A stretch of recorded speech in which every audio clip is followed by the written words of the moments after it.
कमलायतलोचन लोकपते विजयी भव वेङ्कटशैलपते स चतुर्मुख षण्मुख पञ्चमुख प्रमुखाखिल दैवतमौलिमने शरणागत वत्सल सारनिधे परिपालय मां वृषशैलपते अतिवेलतया तव दुर्विषहैरनुवेल कृदै प्रपराध सदैः हरितं त्वरितं वृषशैलपते परया कृपया परिपाहि हरे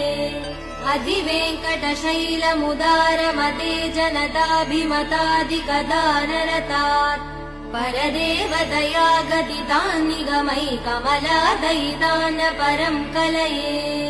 कलवेणुरवा वसगोपवधू शतकोटिवृतात् स्मरकोटिसमात् प्रतिवल्लविकाभिमदात् सुखदात् वसुदेव